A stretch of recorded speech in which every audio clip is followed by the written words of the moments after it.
quiero compartir estos pensamientos y más que pensamientos, estas verdades que Dios ha venido comunicándome en estos últimos días bajo el tema de la revelación del Padre que estamos necesitando. ¿Por qué? Porque vivimos en un tiempo, iglesia, no sé si es así, usted puede corregirme, pero vivimos en un tiempo donde estamos buscando revelación y manifestación de cualquier otro tipo de cosas que provenga de Dios, que los pies crezcan, que los pies se enderecen, que el muerto resucite, que los ciegos vean, y esas señales, dice la Escritura, que seguirán a los que creen. Pero hay un nivel, no solamente en la obra, sino en la expresión del Hijo que nos hace falta. Y solo es un nivel que se puede desbloquear, para que usted me entienda, al cual podemos acceder cuando el Padre se nos es revelado. No solamente cuando el Dios poderoso, no solamente cuando el Rey y Señor, no solamente cuando el sobrenatural, sino cuando el Padre es revelado. Y pudiéramos llegar a pensar que son personas diferentes, pero es el mismo. Y ahí, en esa unicidad personal, es donde tendemos a perdernos en desear las manifestaciones gloriosas que todos vean y a veces, la mayoría de las veces inconscientemente, minimizar el espíritu y el trato de Padre que Dios quiere tener con nosotros para que nosotros seamos propagadores de ese mismo espíritu, aquello que lo están necesitando. Nuestra relación, lo primero que tenemos que tener en claro es que nuestra relación con nuestros padres naturales pueden darse como un efecto espejo para que tenga entonces secuelas negativas nuestra relación con nuestro Padre Celestial. Pero Él es un Padre bueno, como describe la misma palabra. Empiezo diciendo esto porque por lo general cuando hacemos cualquier análisis introspectivo, no es que yo lo voy a analizar a usted ni usted va a buscar un profesional de la conducta, sino cuando usted se analiza, cuando yo me analizo a mí mismo, por lo general creamos un efecto espejo, hacemos lo mismo o el mismo comportamiento que tenemos con nuestros padres naturales, lo llevamos a esa expresión cuando queremos o nos piden acercarnos, o Dios mismo anhela que nos acerquemos a Él como el Padre que es de cada uno de nosotros. Es allí donde encontramos entonces uno de los detalles que puede estar alterando nuestra perspectiva y nuestro acercamiento hacia Dios. Que tenemos que dejar en claro, iglesia, que si Dios coloca este tipo de filiación como ejemplo, como tipo, como sombra, pero también como esencia, quiere decir que Él quiere estar bastante cerca. Dios mismo no se pone como, no, y yo seré para ellos primo, y ellos serán para mí primo también. Ellos serán para mí mis amigos. El Señor Jesús, en una parte de la Escritura, sí dice, ustedes son mis amigos, por lo tanto, no puedo ocultarles cosas. Tienen que saberlo todo por la intimidad de amistad que hay entre el Hijo y ustedes que me han recibido y con el cual está caminando esta visión. Pero el Padre siempre ha tenido la intención de acercarse desde un nivel y desde una dimensión tal que sea una relación de padre a hijo. No solamente de conocido, no solamente de rescatado, no solamente de soldado, de guerrero, de profeta, de cualquiera que sean el ministerio que Dios le haya colocado, del ministerio quíntuple. Nada de eso es relevante en lo referente al acercamiento que Dios quiere tener con cada uno de nosotros. Un maestro, un pastor, usted no puede medir, no, el maestro lo tiene más cerca porque tiene que comunicar mejor. O el pastor lo tiene más cerca porque es el que está cuidando la grey que es de él al final. No, esos ministerios y esas investiduras que de él recibimos no validan el acercamiento que él quiere tener con nosotros. Lo que sí lo valida es que en toda la escritura, si usted busca la palabra padre, para bien o para mal, aparece más de 1000 veces, distribuida en toda la escritura. Entonces algo quiere hablar Dios a los padres, pero también quiere darse a entender como uno. Y allí entonces es donde está el llamado a nuestra atención de la buena forma, no un llamado a la atención como el que pelea, sino un llamado a la atención como que nos estamos perdiendo de un beneficio y tenemos que despertar para entrar en él. Amén. El deseo de Dios es relacionarse con los creyentes al nivel de intimidad, confidencialidad y compromiso que existe entre un padre y un hijo. Por eso Él anhela revelarse cada día más como el Padre bueno que es. entremos entonces en un contexto primero geográfico de cuando la mayoría de las palabras y las alegorías del Padre y del Hijo fueron dadas, que es en el tiempo de Jesús, y hablando para que seamos entendidos aquí de la religión que él seguía, que era ser judío. ¿Qué es un padre o qué representa un padre? La tradición judía en el pueblo de Israel. ¿Qué hacía? ¿Qué tareas llevaba a cabo? Yo le tengo solo tres, pueden haber muchísimas más. Para el tiempo que nos compete quiero compartir tres con ustedes. Primero, un padre en esa tradición judía que Jesús vivió y representó antes de que entonces el evangelio fuera abierto a todos los gentiles por su muerte y resurrección. Primero, el padre era un guía y un representante familiar. Porque el padre ejerce autoridad en la casa, pero también representa a la familia ante la comunidad y la sinagoga. Me explico esto. En las reuniones, en aquellos tiempos, las reuniones que se realizaban para que fuera algún tema de la comunidad tratado, no iban todas las familias. Iba el representante de cada familia, que era el padre de la casa. Y allí él se nutría y él entonces transmitía el mensaje a la casa que él gobernaba en autoridad. Ahora también, esa es la parte de recibir una información y irla a llevar a los que se quedaron en casa. Pero en aquellas reuniones también se te pedía cuentas a ti como padre por lo que tú estás formando en tu casa. El hijo de fulano de tal robó, se encontró en tal hecho que nuestra ley dice que no puede ser. No se acercaban a él. La cuenta era pedida al padre. ¿Por qué pasó eso? Con el hijo que tú estás formando. Desde ahí quiero que empecemos a ver que no solamente el padre es aquel que le daba comida en esta tradición. El hijo era producto del padre.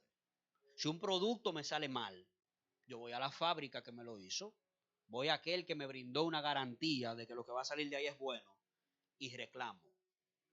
De la misma forma, en esas reuniones comunales que hacían, cualquier falla que tuviera alguna casa, el padre era jalado, era tratado para que entonces nos diera explicación del por qué salió eso. De la formación que tú estás llevando en tu hogar. Porque salió un ladrón, porque salió una adúltera, porque salió esto. ¿Por qué? La cuenta era pedida al padre. Por eso el padre entonces se veía expuesto en este tipo de casos, en lo negativo, a ser afrentado por el producto que en su casa estaba formando, que es sus hijos. También por la compañía idónea que Dios le había dado para levantar su hogar, que es su esposa. También al padre de la casa le pedían cuentas por ella. Pero no solamente pedir cuentas hacia lo malo, sino también la honra y la comunicación de que las cosas en su hogar se estaban haciendo bien. El primero en enterarse era el padre. Porque en aquella reunión también decía, bueno, tenemos también felicitar al hijo de Richard, al hijo de José, porque hizo esto y esto y esto. La primera noticia, el primer, digamos, el beneficio de escuchar la honra, los primeros oídos también prestos para eso eran los del padre, de la casa. Estamos en ese contexto. Su representación y reputación en el exterior del hogar era la evidencia de la labor de formación que él había hecho adentro. Como a él lo veían afuera, si era una persona de tener en estima o si era una persona repudiable, por lo general hablaba de lo que él había formado en su casa. No, con Juan, con Mengano, yo no quiero mucha relación porque en su casa aparentemente hay problemas. De ahí salen delincuentes, de ahí salen, su esposa no se está comportando bien acorde a la ley que seguimos, y ahí había afrenta. Entonces, esa reputación se veía expuesta acorde a lo que salía de su hogar. Era responsabilidad del padre.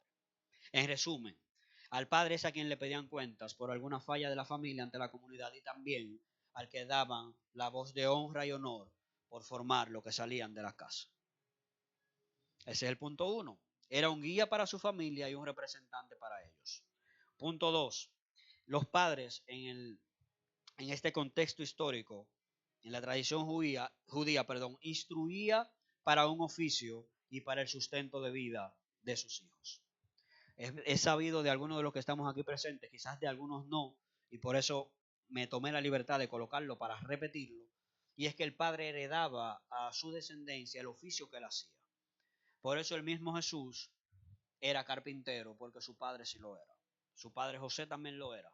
Y era tradicional que aunque eres el hijo de Dios, aunque tu destino es ser maestro de la palabra, tienes que aprender el oficio del Padre para que toda ley sea cumplida. Su oficio del Padre en lo natural. José era carpintero, por tanto, Jesús también aprendió esta labor. Y esto habla entonces de que el Padre enseña el expertise del oficio con el que él se ganaba la vida, para que así la profesión permanezca de generación en generación en la comunidad, pero también para dar herramientas a quien está formando para el sustento digno. ¿Cuánto más nos falta esta realidad del punto 2 en la realidad en la que vivimos hoy? Que bueno, yo le pagué la escuela lo que pagan, o por lo menos lo llevé a la escuela pública, y el bachiller, pues que se defienda. Con eso no estamos hablando que tiene que haber, en este tiempo será así, pero para este tiempo no tiene que haber una obligatoriedad de que usted haga de que mi hijo haga lo mismo que yo. Ahora, yo sí tengo la responsabilidad de que él se encamine y pueda ganar el peso, ganar el pan, el sustento de él y de su familia dignamente. El trabajo del padre, los que estamos aquí y los que van a hacerlo en un futuro, tienen que entender que no termina a los 18 años. La ley natural dice que sí.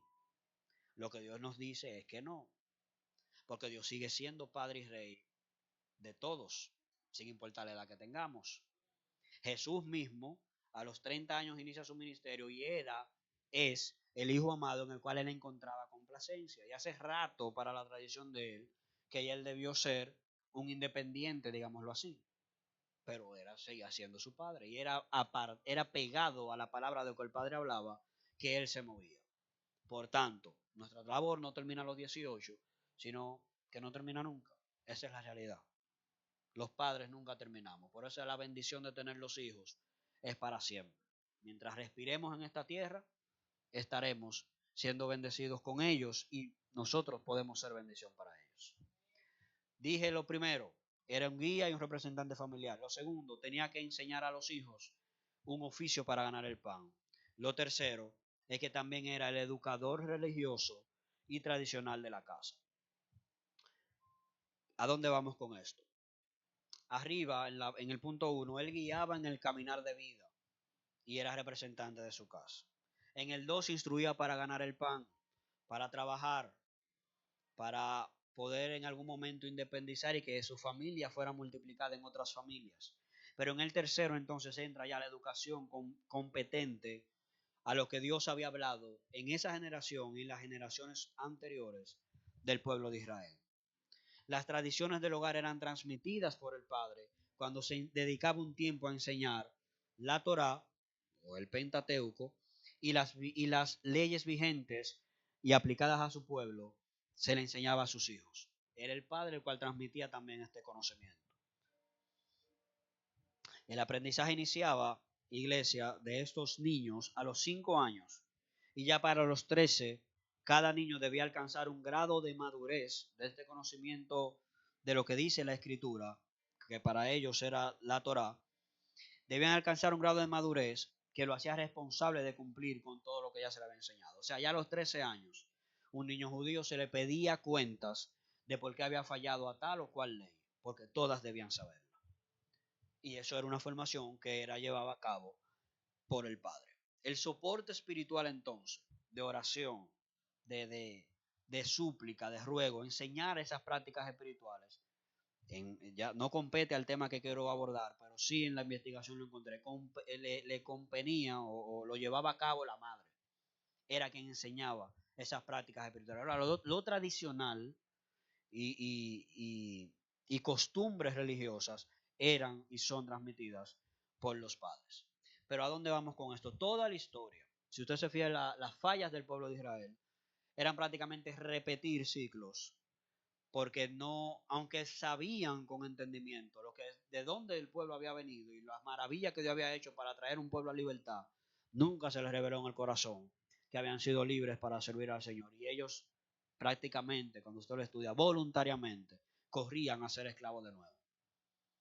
Eso habla de una enseñanza intelectual, más habla de una falla en la transmisión espiritual de lo que tenía que ser comunicado. Sí, sí, eso yo lo sé, pero yo nunca lo he visto funcionando. Si usted yo le puedo enseñar un abanico desde todas las partes, es un abanico y puedo decirle, echa aire, hasta que yo no lo conecte y lo enciende, usted no va a saber que funciona. De la misma forma, era una información transmitida de generación en generación. Dios es bueno, poderoso, quiere librarnos, nos lleva a una tierra prometida y ellos volvían a caer. Porque no había sido introducido en su espíritu la enseñanza. Estaba en su mente, pero nunca lo entendieron en el corazón. Iglesia, el Evangelio nos lleva, luego de estos 3 puntos en lo tradicional, permítame entonces volver al tiempo presente en el cual estamos viviendo. El Evangelio nos lleva a recibir al Señor Jesucristo. Entonces, luego que recibimos a Cristo como suficiente Salvador y como vida misma, entonces nosotros somos recibidos por el Padre. Quiero que entienda esta ecuación, digámosle así, que encontré del hermano Watchman Nee, que menciona esta poderosa palabra, este poderoso párrafo. No podemos intentar introducir o creer que en el instante que nosotros conocimos al Señor, entonces ya conocemos toda la plenitud de Él y todo se nos ha sido revelado. No, si pretendemos, que ya hemos alcanzado el conocimiento pleno de lo que Cristo nos quiere revelar, estamos restándole no solamente a su obra, sino que nosotros también nos estamos restando oportunidad de continuar conociéndolo. Repito, el Evangelio nos lleva a recibir al Señor Jesucristo. Él viene a nosotros como vida. Pero entonces ya nosotros no podemos buscar al Padre, sino que el Padre es el que nos busca y nos hace aceptos y recibidos en Él.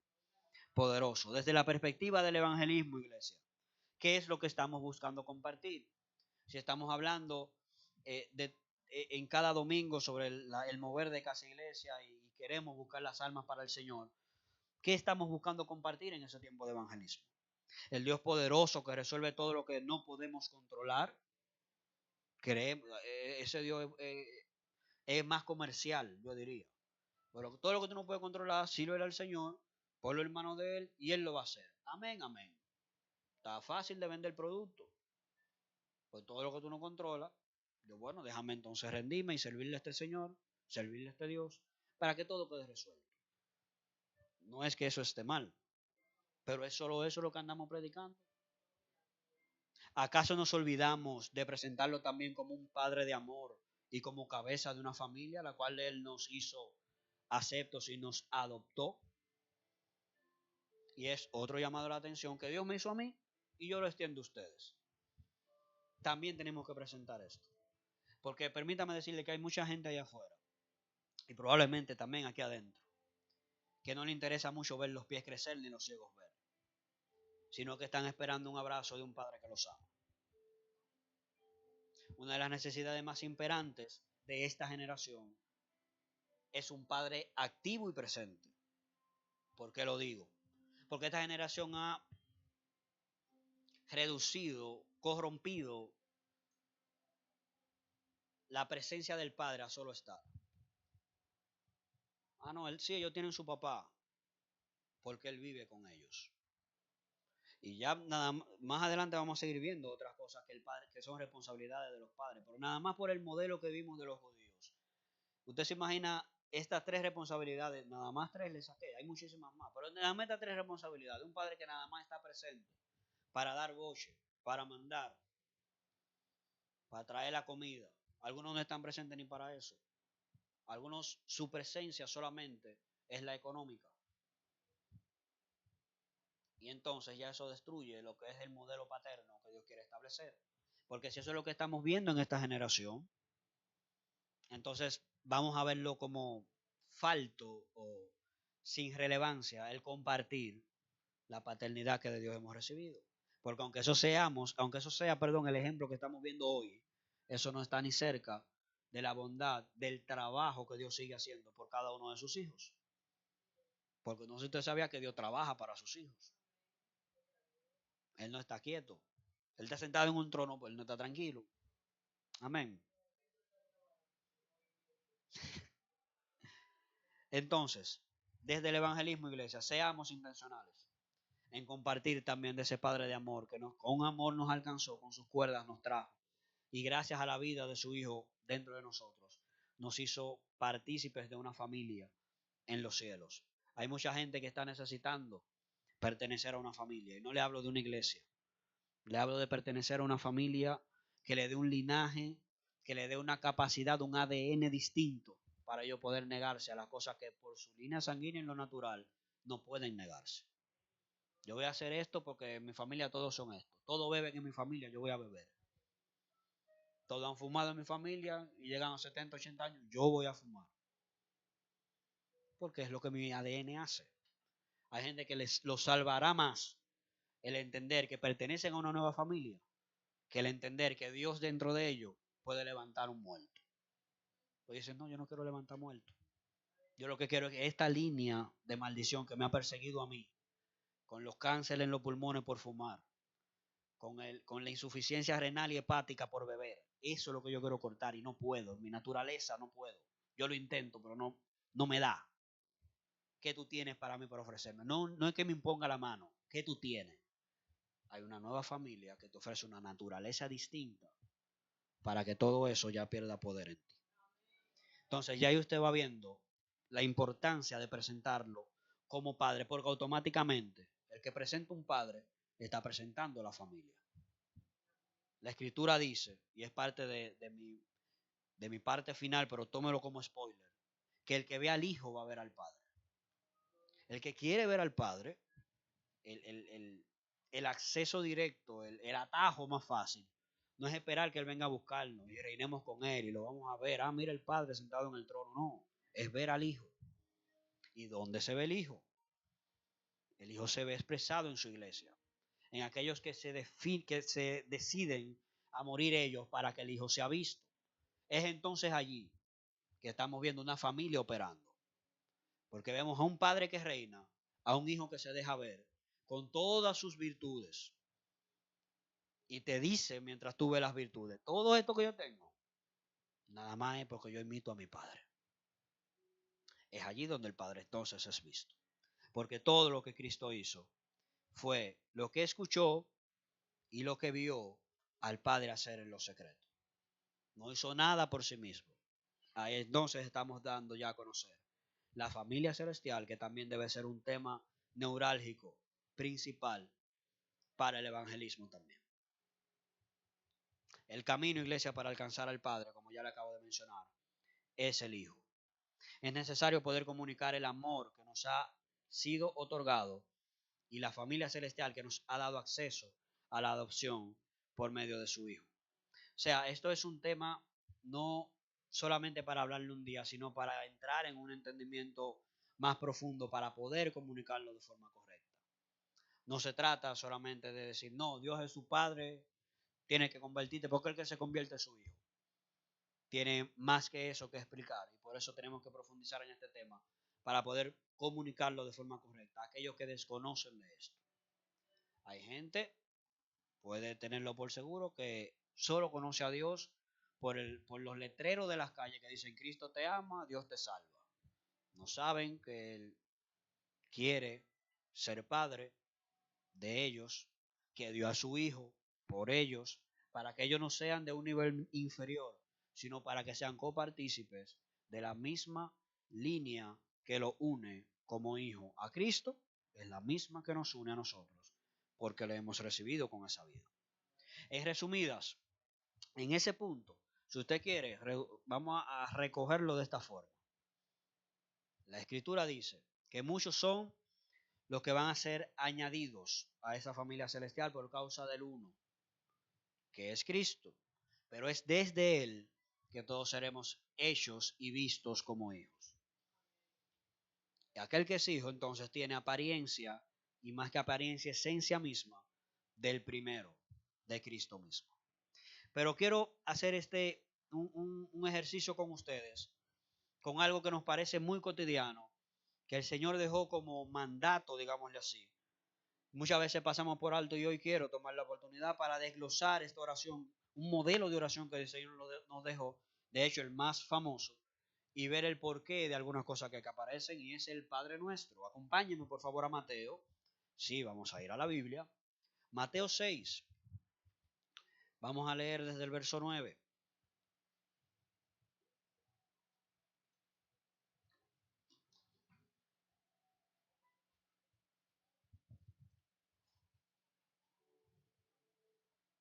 Donde dice de la siguiente manera, Mateo 6, verso 9.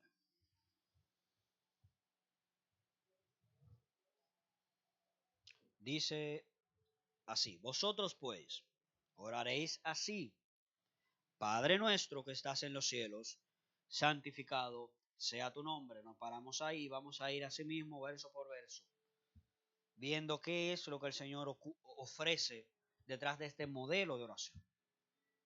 Aquí nos está hablando del reconocimiento y la posición de Dios, de honra y honor también a su nombre. Todavía, la oración ya inició y aquí todavía no hay nada, no hemos podido ni solicitado nada. Estamos reconociendo primero que Dios está en los cielos, en un lugar superior a nosotros, que su nombre es santificado por lo que estamos orando, por lo que quedamos en la tierra y creemos en Él, pero primordialmente, que es lo que le da el nombre completo a este modelo, le estamos declarando como Padre. Es allí donde esa brecha es cerrada, donde la brecha para hacer esta oración no sonaría igual, ni tendría el mismo efecto, si fuera Dios nuestro que está en los cielos, Salvador nuestro que está en los cielos, poderoso nuestro que estás en los cielos. No tiene el mismo impacto que Cristo quería transmitir a esta oración, porque él lo que quería era, de hecho lo logró, cortar distancia de aquello que le estaban pidiendo. Pero ¿cómo vamos a orar? Enséñanos a orar. Pues en la sinagoga los modelos de oración eran de esa forma. De nosotros que estamos lejos, que nos falta mucho, que el Mesías ni siquiera se ha manifestado, clamemos a Dios, al Dios poderoso, aquel que está sentado. Cristo vino entonces aquí en este modelo a recortar la distancia y a colocarlo como Padre. Ya la oración no es desde la tierra hacia un trono en los cielos, sino desde una habitación familiar, de un hijo que habla al Padre. Continuamos. Dice el siguiente verso: venga tu reino, hágase tu voluntad como en el cielo, así también en la tierra. Aquí ya sí empezamos a pedir, y es un clamor o una solicitud de que su gobierno se acerque y se establezca. Pero si lo estamos pidiendo, si se fija, no se le está pidiendo al rey ni al gobernante, se le está pidiendo al Padre.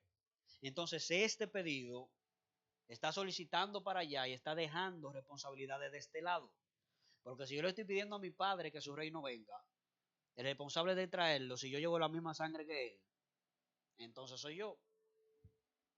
Ahí es que está escondida esta palabra que está atando al que está orando para llevar a cabo el propósito de Dios.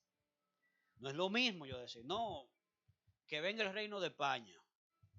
Puede venir, puede colonizar, puede hacer lo que quiera. Ahora, si yo le digo a mi padre, padre, papá, tú deberías estar aquí presente, porque aquí están dando unos bonos del gobierno. ¿Usted sabe lo que mi papá me va a responder? Pues tú estás ahí, tú no puedes hacer la fila. No, que para gente de 70, pero yo te mando ahora mismo mi cédula, pero tú eres mi representante. Yo no puedo llegar. No es el caso de Dios. Dios sí puede llegar porque está en todas partes. Pero sí aquí, en este verso 2, que no lo habíamos visto así, nos está haciendo ese llamado. Venga tu reino y tu voluntad sea hecha. No sé si usted sabía, estoy casi seguro que sí, porque usted bien entendido, pero permítame recordárselo. ¿Hay algún otro grupo sobre la tierra sobre el cual la voluntad de Dios sea hecha que no sea la iglesia? No lo hay. La iglesia es iglesia porque hace la voluntad del que le sirve. Si hay una iglesia que no hace lo que Dios dice, es un club. Usted puede poner una piscina ahí afuera y traemos picadera y puede tener todas las comunidades del mundo. Pero si la voluntad de Dios no es hecha en un grupo de personas, eso es cualquier cosa menos una iglesia. La iglesia es iglesia porque allí dentro, y no le hablo de paredes, ni de abanico, ni de sillas, sino la gente que está allí hace la voluntad de Dios. Entonces, cuando pedimos, Señor, que venga tu reino y tu voluntad sea hecha, no sé si ahora puede verlo claro, estamos colocándonos a disposición de que ese reino camine, avance, porque yo soy quien los represento, y el que va a llevar la voluntad de Dios haciéndola por todo lugar, no son los blogs, no son la bocina, no son las sillas, soy yo, porque soy la iglesia del Señor. Entonces, clamamos a Él para que lo haga, pero Él no lo va a hacer como una teofanía, presentándose Él mismo para hacerla. Él lo va a hacer a través de aquellos que le representan, porque por eso nos ha dotado de una vida. Entonces, mire cómo ahora, algo que veamos como un clamor, y no está mal hacerlo, Señor, que venga a tu reino. Ahí detrás de la cortina, lo que estamos pidiendo es la sabiduría y el entendimiento para que su voluntad y su reino nosotros podamos expresarlo en la tierra. Y toda la iglesia, claro que sí, representada, pero hay una cuota de responsabilidad que cae sobre nosotros, de la cual no podemos escapar.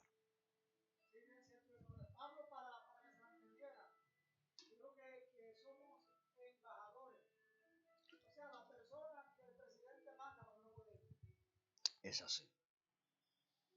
Y desde esa perspectiva diplomática, no es lo mismo ser el embajador porque el presidente me puso, a que el embajador a su vez sea el hijo.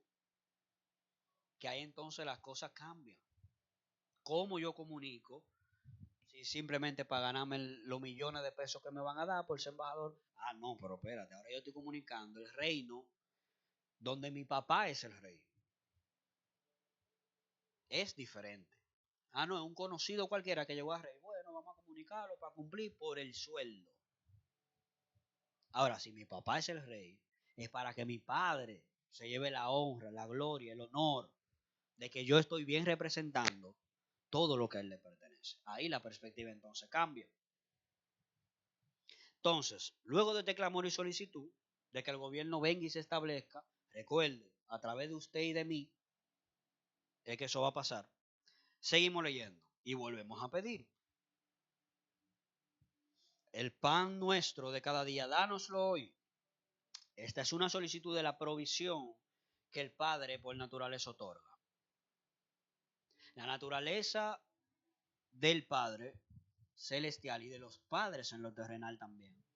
Parte primordial de su responsabilidad es otorgar suplemento, es otorgar provisión para el buen desarrollo de sus hijos y de su familia, de su esposa también.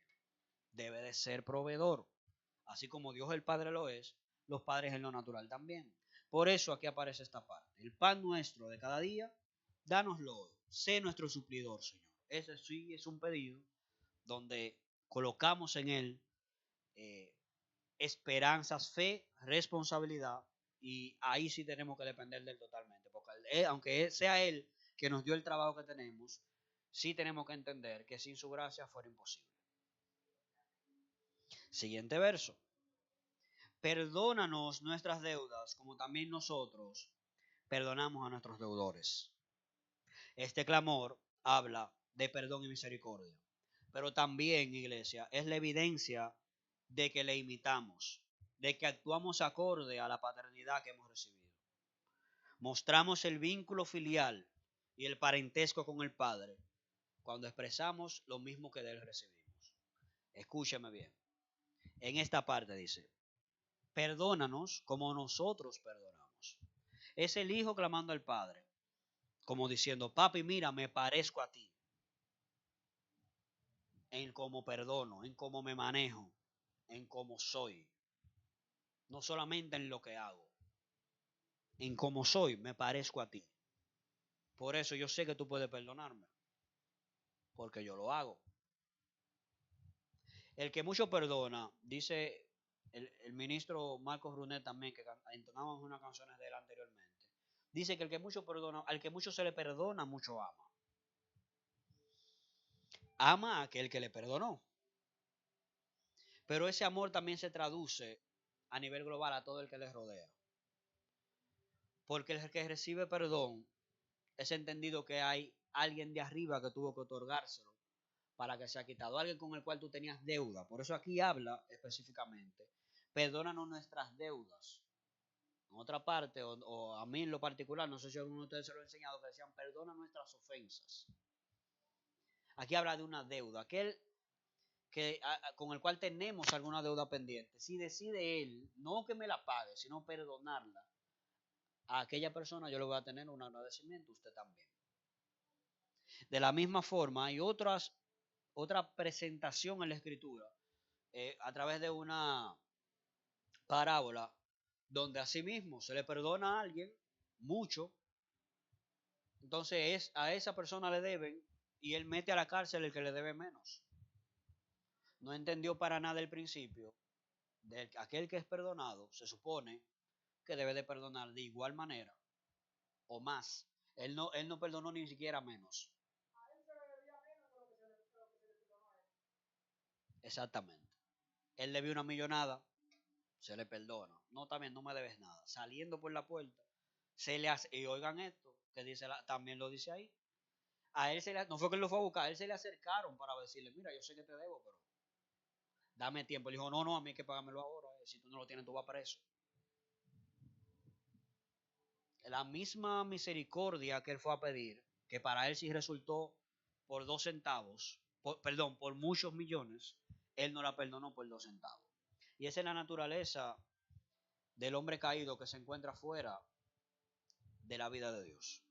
Es por eso que estamos llamados, iglesia, a ser imitadores de Dios en esta parte, entendiendo de que de muchos nos han perdonado, seamos también aquellos dados a misericordia, con entendimiento, con sabiduría, porque no quiero que se malinterprete como no, yo lo voy a perdonar las 70 veces 7 que dice la Biblia y mi trabajo no es cambiarlo, yo nada más perdono.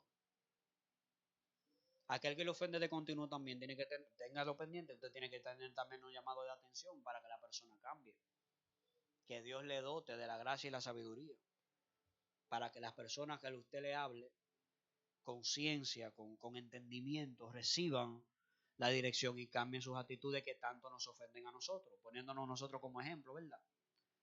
No es un perdonar ciego, es un perdonar, pero vamos a proceder todos a una mejoría. Adelante.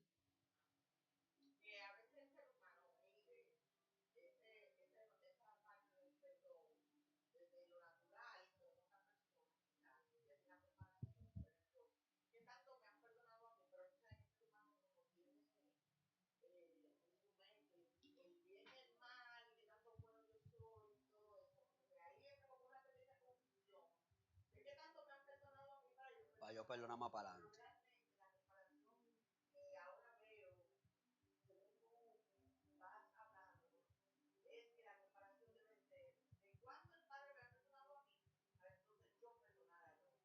Amén. No entre nosotros, de arriba abajo.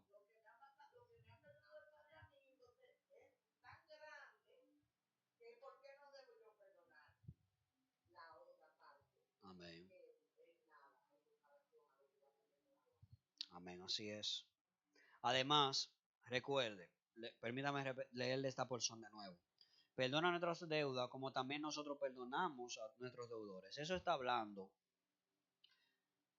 de que hay un parentesco entre aquel que me perdonó porque yo estoy haciendo lo mismo. Si vemos el perdón como ese acto, vamos a poner un ejemplo hasta deportivo. Los hijos de los peloteros, por lo general se dan buenos, porque eso es lo que ellos han visto, y tienen hasta la genética para darse bueno en el mismo deporte. Eso no solamente se da en los deportes. Imagínense que de esa misma condición genética, cuando pasamos a ser hijos del Señor, hijos de Dios, es esa misma conexión que nos lleva a no forzar el perdón, sino que ya me debe de salir de forma orgánica. Porque es que ya mi padre perdona, entonces yo no debe de ser una lucha para mí llegar al nivel de decir, sí, varón, yo lo perdono. Sí, sierva, yo lo perdono. No debe ser una lucha. Si mi padre, del cual yo tengo ADN dentro por la vida de Cristo, perdona, yo debo de perdonar también. No es para, no, yo voy a hacerlo para parecerme a Él. No, es porque tú te pareces a Él. Es porque eres de Él, entonces le presiona el perdón. No, ya no, déjame perdonar para parecerme a Dios. Porque esa es la batalla que yo llevo. Dejar de hacer cosas para parecerme a Él. Ahí es que nos equivocamos. Es que ya no parecemos. Y por eso entonces empujamos a morir la naturaleza vieja para que la nueva se exprese. Es desde esa perspectiva que tenemos que verlo. Pues entonces si no vamos a estar haciendo pulso con el viejo hombre todo el tiempo. Y el viejo hombre está muerto. Y seguimos bajándole el brazo, haciéndole pulso. Siempre que sea usted y yo, desde la nueva vida en Cristo, que luchemos contra ese viejo hombre, la victoria siempre va a ser asegurada, porque fue crucificado. Ahora, si usted de vez en cuando le da RCP y lo levanta, para vocear, para pelear en la casa, para corregir los hijos, para regarse en el trabajo, porque no se está haciendo como yo lo digo, yo lo despierto. Entonces usted tiene que ser responsable, porque Cristo le dio la herramienta para matarlo. Ya eso fue decisión suya, pero eso fue otro tema. Estamos hablando de paternidad, no sé a quién es que Dios lo está diciendo. Es probable que sea a mí. Tranquilos. Perdonar nuestras deudas, como también nosotros perdonamos a nuestros deudores, dijimos, y más abajo dice, siguiente verso, no nos metas en tentación, mas líbranos del mal, porque tuyo es el reino, el poder y la gloria por todos los siglos. Amén. Guíanos, en esta parte estamos haciendo el clamor para que el Señor nos guíe con el consejo paterno, para no caer en el mal que nos aleja de Él. Esto solo puede hacerlo el Señor, porque cuando reconocemos su señorío, autoridad y majestad eterna, que es lo que Él plantea al final ahí de ese verso, porque, o sea, no sé si se fija que lo pone como un condicionante. Toda la oración, cuando termina aquí, más líbranos del mal, porque tuyo es el reino. O sea, por esto, por los siglos de los siglos, amén. Ese tuyo es el reino, el poder y la gloria. Es lo que hemos conocido de ti y nos has entendido de que tú eres capaz de hacer todo lo que hemos orado hacia arriba. De hacer venir tu reino, de que tu voluntad sea hecha en medio nuestro, de librarnos del mal, es porque tú tienes todo poder, toda gloria y el reino te pertenece. Iglesia, es más fácil dar una palabra de direccionamiento y alejarnos para nunca ver el resultado, a diferencia de la formación responsable que debe llevar a cabo un padre. El padre capacita, forma, pero también debe de permanecer para ser testigo de que el consejo se aplique y que el hijo desarrolle. Es por eso que el padre no deja ni abandona a sus hijos en ningún lugar. Es por eso que de continuo su obra nos lleva a perfeccionar al Cristo que nos habita. Por eso es que no podemos pretender haber llegado ya con lo que conocemos hasta hoy, porque sabemos, incluso la Escritura lo dice, que más señales han de venir cuando aquella manifestación poderosa y gloriosa del Padre esté ya a la vuelta de la esquina. Entonces ahí seremos más semejantes a Él que lo que podemos llegar a ser hoy. 4 puntos que quiero compartir con ustedes referente a entonces a la paternidad de Dios específicamente. Ya hablamos y descompusimos un poco esta oración del Padre Nuestro y vimos el porqué, la importancia de que sea iniciada hacia el Padre y no hacia otro tipo de título que pueda tener Dios. Pero mire esto, la paternidad de Dios es, primero, amor incondicional. En 1 de Juan 1, 3, desde el verso 1 al 3 dice de la siguiente manera. Puede apuntarlo, yo lo voy a ir leyendo. 1 de Juan 3, verso 1 al 3. Dice, mira cuál amor nos ha dado el Padre, para que seamos llamados hijos de Dios. Por esto el mundo no nos conoce, porque no le conoció a Él. Amados, ahora somos hijos de Dios, y aún no se ha manifestado lo que hemos de ser. Ya somos hijos, pero no podemos caer en el engaño de que todo ha sido ya consumado en nuestras vidas. En Cristo y en su obra perfecta, sí, todo fue consumado. Pero ese consumado total, aún en nosotros no se expresa. Es por eso que continuamos avanzando en la edificación del Cristo que nos habita.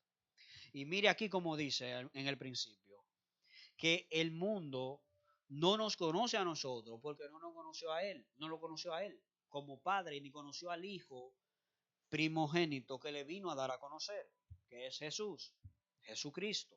Como no lo conocieron ni lo discernieron a Él, por eso la tarea ahora, no sé si usted va conmigo, evangelística también es darle a conocer al Hijo que a su vez va a dar a conocer al Padre, porque el Hijo es al Padre que le da la gloria.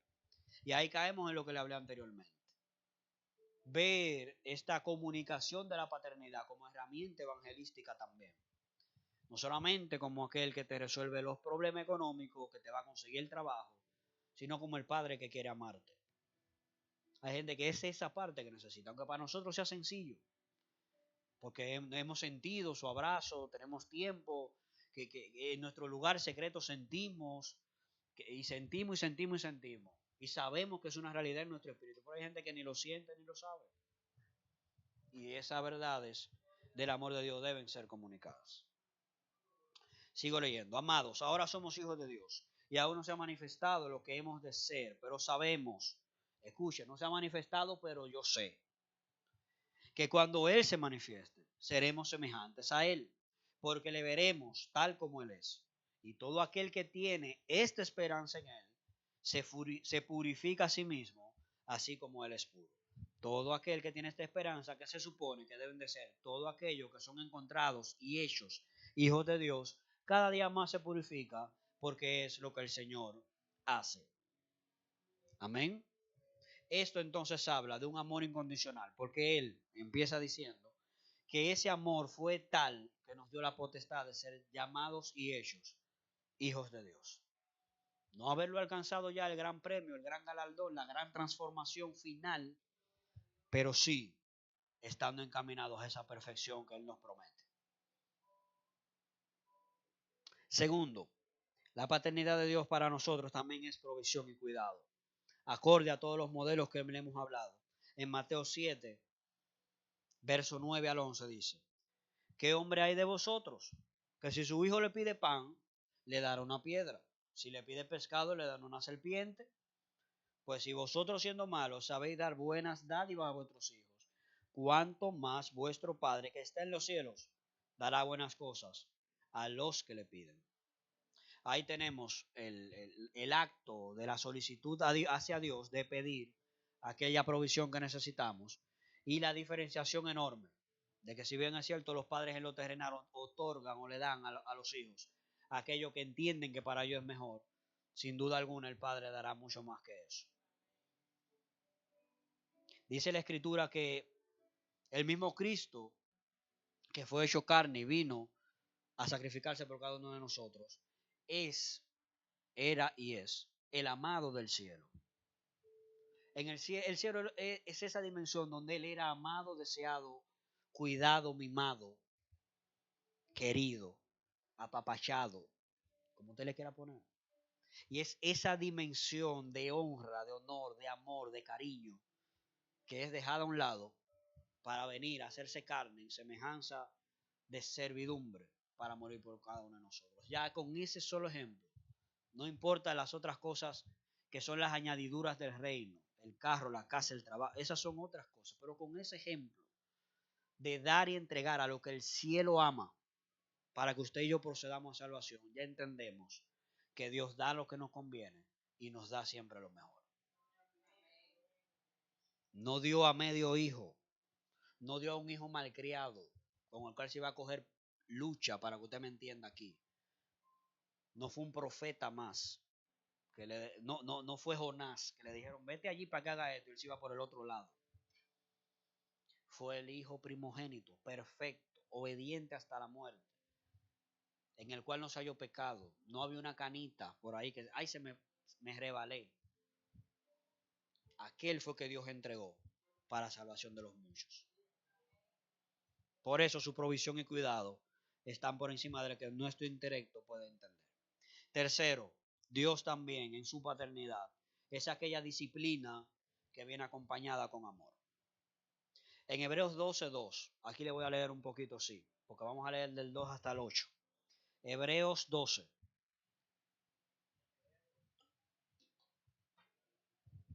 12:2. Dice de la siguiente manera: puesto los ojos en Jesús, Él es el autor y consumador de la fe, el cual por el gozo puesto delante de Él, el gozo de la salvación que nos iba a otorgar a nosotros, sufrió la cruz. Él sabía que iba a sufrir, pero luego de ese sufrimiento iba a venir el gozo de la salvación que nos otorgó. Por eso la sufrió tranquilo, menospreciando el oprobio, se sentó a la diestra del trono de Dios. Considerad aquel que sufrió tal contradicción de pecadores contra sí mismo, para que vuestro ánimo no se canse hasta desmayar. Le traduzco esta porción. Consideren todo esto que Cristo sacrificó, para que entonces entiendan que los sacrificios que nosotros podemos llevar a cabo hoy no son comparables. Y también nosotros hallaremos gozo delante al entender de que seremos cada día más hechos semejantes a Él. Él halló el gozo en nuestra salvación.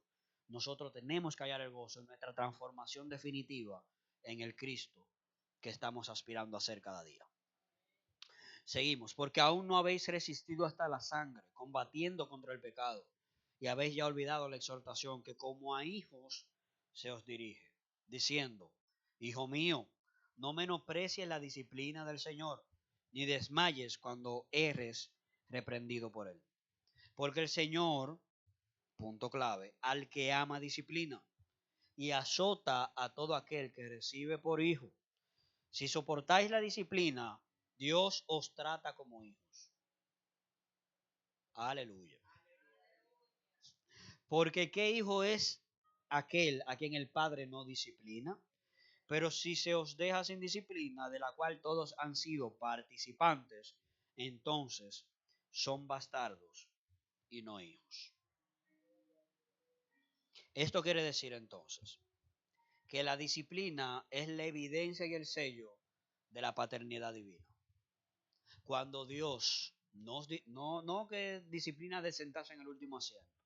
Cuando Dios se dispone a disciplinar nuestros caminos, ese es el sello de que hemos sido hallados hijos de Dios delante de los ojos de Él mismo. Lo que pasa entonces a ser que la disciplina ya no sea oprobio, sino que sea privilegio. Porque cuando somos disciplinados, si Dios al que disciplina a su hijo y me está disciplinando a mí, matemáticamente la ecuación dice que Él me ve como hijo. Y es importante eso, porque si entendemos que estamos dentro de un proceso de disciplina divina de Dios, usted es hijo, aunque no lo sienta. Porque el hijo es hijo no por lo que siente, es por lo que es en su naturaleza. Y si el padre al verte te dice, tú eres mi hijo, por eso te corrijo, la paternidad entonces no es rebatible. No es necesario el examen si la corrección se está dando. Entonces, iglesia, es un llamado en este punto 3 a ver la disciplina desde esa perspectiva. No desde que, no, pero ¿cuándo es que Dios me va a dar un respiro, un descanso? Porque ¿será que todo lo que yo hago está mal? Es probable que sí. Y por eso todo lo que hacemos tiene que ser corregido. Porque recuerde que ese todo lo que hago vino acompañado, fue formado en nosotros por un hombre que supuestamente se murió en nuestro interior. Y Dios es hijo es padre del nuevo hombre, de la nueva criatura, no del viejo. Y es a ese que Él va a disciplinar. Ver la disciplina como un estatus de honor y honra. Es más, mire esto, mire la disciplina como una investidura de príncipe.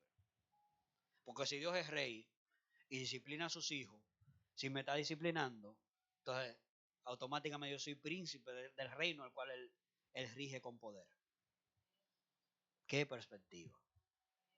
Lo que pasa es, y el choque viene por lo que le hablé desde el principio, que hacemos efectos espejos con lo que nuestros padres nos han enseñado. Para mí la disciplina era la correa del lobo de mi padrastro. Yo ya hasta nombre le puse. Y no me daba mucha pena, no, pero el terror estaba ahí. La correa del lobo se llamaba, porque Levi ya tenía un lobo. Eso, tú me hablas de disciplina y yo veo eso. Mas no así con lo que Dios nos quiere comunicar. Porque si el disciplinarte te da un acta de nacimiento, si el yo disciplinarte, y Lali, ¿te están disciplinando? Sí, tenga, pues usted es mi hija. Pues soy yo que te estoy disciplinando. Josefina, ¿estás recibiendo disciplina del cielo? Sí, usted no sabe lo que está pasando. Felicidades. Mire eso hasta nacimiento. Lea ahí para que usted vea quién es el Padre. Porque el Padre, primero al que ama es al que corrige. Vamos a empezar por ahí. Está bien, pero Y aquellos que no son hijos, todas estas correcciones de Dios, Dios lo ama y espera que vengan. Ahora, Él corrige y disciplina. Aquel que ya le entendió que ha empezado un proceso de formación del hijo dentro de él, que es diferente. Es desde esa perspectiva entonces que vemos que en el tema que estamos hablando de la paternidad, la disciplina es privilegio y no oprobio. Amén. Por último, referente a la paternidad de Dios, 4 punticos que quería hablarle. Hablé primero que era un amor condicional, el cual nos otorgaba su paternidad, nos otorgaba provisión y cuidado, nos otorgaba disciplina con amor y ese sello distintivo de que somos sus hijos, es el punto 3. Punto 4 es que también la paternidad de Dios nos da cercanía e intimidad. Habla de cercanía e intimidad. En Gálatas 4, del 1 al 7, dice de la siguiente manera. También digo, entre tanto que el heredero es niño, en nada difiere del esclavo, aunque es señor de todo, sino que está bajo tutores y curadores hasta el tiempo señalado por el Padre. Así, también nosotros, cuando éramos niños, estábamos en esclavitud, bajo rudimentos del mundo. Pero cuando vino el cumplimiento del tiempo, Dios envió a su Hijo, nacido de mujer y nacido bajo la ley, para que redimiese a los que estaban bajo la ley, a fin de que recibiésemos la adopción de hijos. Él envió a su Hijo primero, nació por mujer, igual que nosotros, nació y estuvo sujeto bajo toda ley, murió y resucitó, entonces nos da la potestad de entrar en adopción como hijos. Por cuanto sois hijos, Dios envió a vuestros corazones el espíritu de su Hijo, el cual clama, Abba Padre. Así que ya no eres esclavo, sino hijo, y si hijo también heredero de Dios por medio de Jesucristo. Aquí habla de que tenemos un linaje, de que tenemos una herencia, tenemos y se nos fue dotado el espíritu mismo de su Hijo en nuestros corazones para poder expresarle con mayor exactitud. Es esa cercanía en la frase donde dice Abba Padre, que significa lo que más se ha podido traducir al español, es de papito mío, significa la frase de Abba Padre o Abba solamente. Lo que habla de una cercanía extrema entre un hijo y un padre, un clamor, una confianza, que solo pudo darse luego del sacrificio de Cristo. Efesios 1:3 también dice de la siguiente manera, permítame leérselo. Bendito sea el Dios y Padre de nuestro Señor Jesucristo, que nos bendijo con toda bendición espiritual en los lugares celestiales, en Cristo Jesús también, según nos escogió en Él antes de la fundación del mundo, para que fuésemos santos, sin mancha delante de Él, en amor, habiéndonos predestinado. Oiga, ¿para qué, iglesia? La predestinación de la que habla Efesios 1 no es para hacer milagros, señales y prodigios solamente, no es para fundar iglesias, no es para cantar, no es para tocar. Es predestinado para ser adoptados hijos suyos, no solos, sino por medio de Jesucristo. Según el puro afecto de su voluntad. A Dios le plujo. Es el placer de Dios que esto pase. No podemos hacer nada para ser más adoptados que otros, porque todo esto Él lo dotó gracias a Cristo.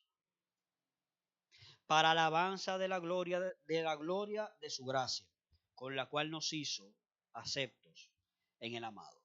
Nos hizo hijos para la alabanza de la gloria de su gracia, y en la cual hemos sido aceptos en el amado.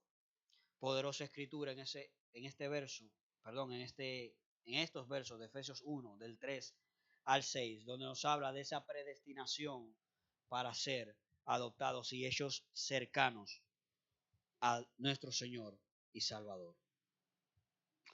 Por último, iglesia, el llamado que nos corresponde hacer, luego de ver contextos históricos, saber y entender que los padres hoy no cumplen su rol. No pretendo sacarme, porque al final del día soy padre en esta generación. Es responsabilidad de todos nosotros cumplir roles a plenitud. No conformarnos con estar presente, porque el estar presente no basta. Pero si se fija, esta palabra habla mucho y está rodeada de la palabra padre, de paternidad. Y esto no excluye al sexo femenino ni a las mujeres, porque también ustedes son hijas del Padre Celestial y operan y pueden transmitir este mensaje también para que estas realidades en nuestros hogares cambien. El llamado final se encuentra en Mateo 3, en el verso 16 al 17, y en Mateo 17 del 1 al 9 también. Y todo lo resumo en una frase que allí se encuentra en las dos porciones que le di. Y es que la iglesia, nosotros estamos llamados a ser el Hijo amado en quien el Padre tiene complacencia.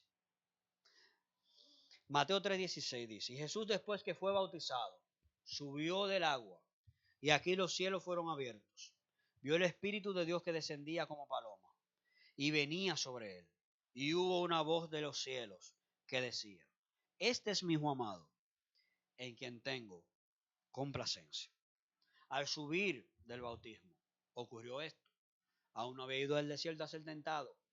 Aún los panes y los peces no habían sido, no se había dado este milagro. Aún Lázaro no había salido de su tumba. La predicación del Evangelio activa, que duró 3 años y medio por boca del Señor, no había iniciado todavía, porque inició justamente después del bautismo. Y es allí donde Dios abre los cielos, el Padre, y dice en voz audible: todo el que se encontraba en el lugar pudo escuchar la voz que dijo: este es mi Hijo amado, en quien tengo complacencia. Lo que habla de un grado no solamente de cumplimiento de propósito, sino que no se trata de las cosas que podemos llegar a hacer para Dios, sino de un habitar continuo con Él en la vida que tenemos. No tenemos que esperar que Él venga a buscar a su iglesia para vivir con Dios, si lo portamos como vida. Lo que pasa es que a veces nuestra propia naturaleza y concupiscencia nos juegan la trampa de creer de que al cerrar una puerta de madera, de cristal o de hierro, Él se quedó afuera y nosotros seguimos aquí. Tenemos que ser entendidos de esto, que Él anhela estar cerca para en todo momento llevarse la complacencia de lo que hacemos. Mateo 17, desde el verso 1, permítame leerle. 6 días después, Jesús tomó a Pedro, a Jacobo y a Juan, tomó a 3 y los llevó aparte a un monte alto. Allí Jesús se transfiguró delante de ellos. Resplandeció su rostro como el sol. Sus vestidos se hicieron blancos como la luz. Todo estas señales y prodigios. Y aquí les aparecieron Moisés y Elías, hablando con él. ¿Qué escena? Usted puede imaginarse esto. Y aquí les aparecieron Moisés y Elías hablando con él. Entonces Pedro dijo a Jesús: Señor, bueno es para nosotros que estemos aquí. Si quieres, hagamos aquí 3 enramadas, una para ti, otra para Moisés, otra para Elías. Hasta aquí Pedro va bien. El Señor se transfiguró. Sus ropas brillan, su rostro no se puede ver porque resplandece. Aparece la personificación de Elías y de Moisés. Y aún así Pedro se acerca y dice: no, pero Señor, este culto está bueno. Aquí en este monte. No podemos amanecer aquí hacia la intemperie, es un monte alto. Usted debe imaginarse que allí en las noches cae entonces la temperatura a unos grados que probablemente no pueda resistirse a la intemperie. Vamos a hacer enramadas para permanecer aquí porque aquí está pasando algo. Pero él se acercó y habló. Todo bien. Siguiente verso. Dice aquí: otra para Moisés, otra para Elías. Ahí retomo. Mientras él aún hablaba, una nube de luz los cubrió. Y aquí una voz desde esa nube que decía: este es mi Hijo amado, en quien tengo complacencia. Y aquí se le agrega, a diferencia de la otra porción, que dice: a él oír.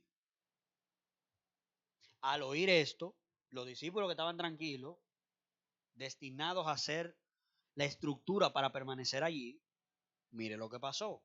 Al oír esto, los discípulos se postraron sobre sus rostros. Tuvieron gran temor. Jesús se acercó y les tocó y le dijo: levantaos, no temáis. Cuando ellos alzaron sus ojos, a nadie vieron sino solo a Jesús. Cuando descendieron del monte, Jesús les dijo o les mandó diciendo: no digas a nadie la visión hasta que el Hijo del Hombre resucite de entre los muertos. Todo esto que ellos vieron allí, pudieron ver las manifestaciones poderosas de la luz de Dios cubriendo al Señor, presencia de los profetas, del libertador del pueblo de Israel en Moisés, del profeta Elías, y nada de esto impactó tanto hasta que una voz dijo: no, este es un estruendo, no, yo soy el Padre y tienen que temerme. La voz dijo: este es mi Hijo amado, a él óiganlo. Y allí se llenaron de un temor y reverencia santa que hizo poner su rostro en tierra. Y estos hombres habían caminado con Jesús y le había quedado claro de que de Dios provenía por las cosas que hacía. Así mismo lo dice otra porción de la Escritura. Pero nunca es igual el impacto que pueden tener en aquellos que te rodean cuando el Padre te afirma con su voz.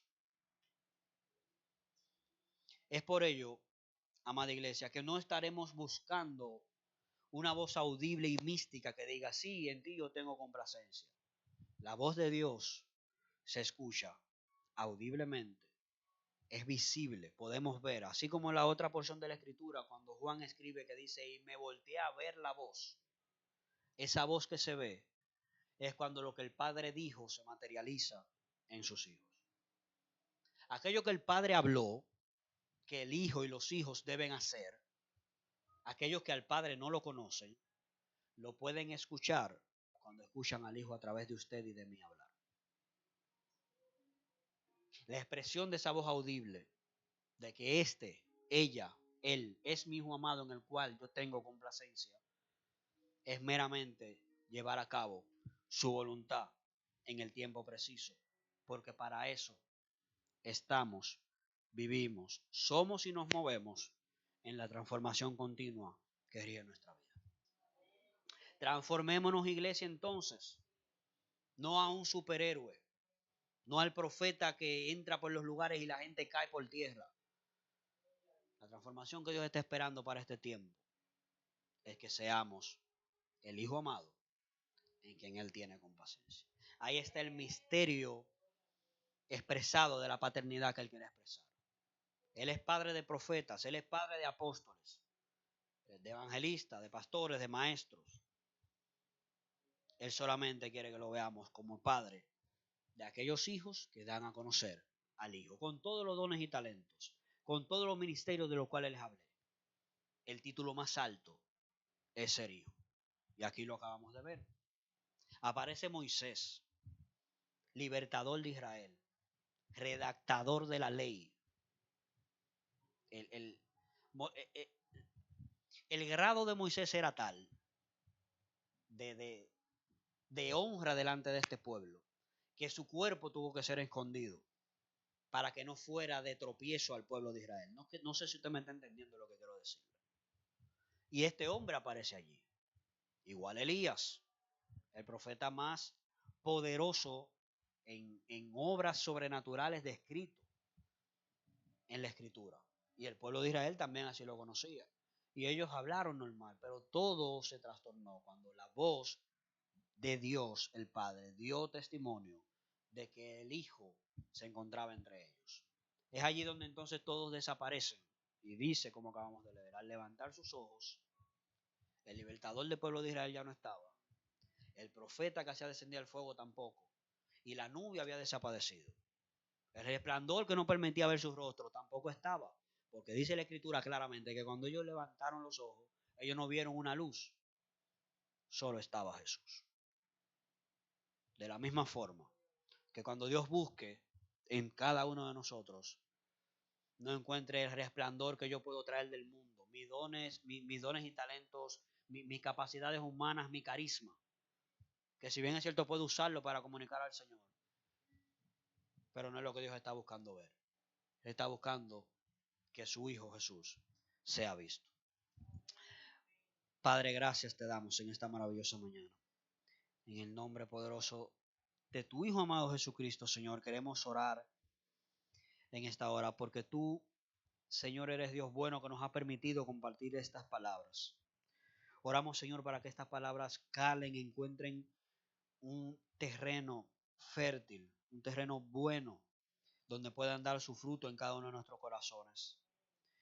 Señor, que esta palabra no sea transgiversada y que podamos ser entendidos de que sí, quieres hacer muchas cosas a través de nosotros. Quieres sanar, quieres liberar, quieres que oremos, quieres levantar al caído, quieres que impongamos manos, quieres que llevemos a Cristo por todo lugar, imponiendo las manos, Señor, con evidencia y señal de aquellos que han creído. Estas señales de levantar, Señor, a los caídos, de sanar a los enfermos, seguirán a los que creen y sabemos que nos seguirán. Pero también, Señor, en esta mañana hemos entendido que tú estás buscando que sea prioridad para nosotros, más que hacer, ser aquel hijo que tú has dispuesto que nosotros seamos para este tiempo. Permítenos, Señor, cada día conocer nuevas perspectivas, nuevas dimensiones, nuevas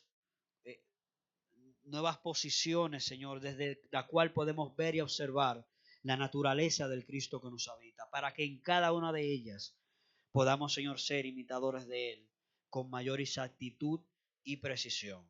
Si a alguien queremos imitar, si de alguien queremos ser parecidos, si como alguien queremos hablar, si como alguien queremos movernos, si como alguien queremos ser y hacer todo lo que hacemos, ese alguien es Cristo Jesús. Oramos, Padre, para que tú formes en nuestro corazón y derribes todo argumento que nuestra mente se levanta, Señor, para hacerlo a mi manera. Queremos, Señor, y anhelamos hacerlo a la manera de Cristo. Enséñanos, Señor, enséñanos, Señor, y haznos doctos en la manera en que Cristo hace las cosas. A nuestra manera puede ser, Señor, la manera más cómoda de hacer, pero a tu manera es la forma precisa y la cual estás llamando, Señor, que hagamos en este tiempo. Porque tú buscas más que el hecho consumado, tú buscas la obediencia por la cual el hecho fue llevado a cabo. A Cristo tú no le pediste, Señor, que muriera de cualquier manera por nosotros. Tenía un plan, un propósito, un diseño que cumplir. Tenía que morir como el más grande pecador, sin haber cometido nunca pecado, para que entonces no existiera argumento alguno para que la muerte lo retuviera. De la misma forma, oramos, Padre, para que todas las cosas, no solamente en la vida de iglesia, sino en nuestra vida misma, sean, Señor, llevadas a cabo, así como Cristo la llevaría a cabo. Es nuestro pedido y solicitud. Seamos aquellos hijos en el cual tú encuentres complacencia, Señor, en este tiempo. Y seamos aquellos que dignifiquen y que levanten en alto que tenemos Padre. Que tenemos Padre bueno en los cielos y tenemos Padre que busca operativamente a través del Espíritu Santo usarnos y llevar a cabo su obra perfecta en la tierra. Señor, que a pesar que quizás en algunos de nosotros nunca fuimos, Señor, aquellos que pudimos publicar las virtudes de nuestro Padre naturales, que nosotros seamos doctos y equipados por tu Espíritu para publicar y pregonar las virtudes poderosas que tienes tú, nuestro Padre Celestial. Que seamos aptos, competentes de poder comunicarte a través de palabras, a través de esencia, a través de naturaleza, todo lo que tú eres, todo lo que haces por nosotros, todo lo que anhelas hacer con aún aquel que no te conoce y que no le ha sido revelado como Padre. Para este tiempo te lo pedimos, Señor, en el nombre de tu Hijo amado Jesucristo. Dispuesto estamos. Úsanos, Padre, para llevar tu reino, para hacer que tu reino llegue y avance, para hacer que tu paternidad, Señor, corra por todo lugar y sea ensanchado y sean agregados, añadidos muchos hijos a la gloria, conforme dice tu palabra, en el nombre que es sobre todo nombre, el nombre de Cristo Jesús te lo pedimos. Amén y amén.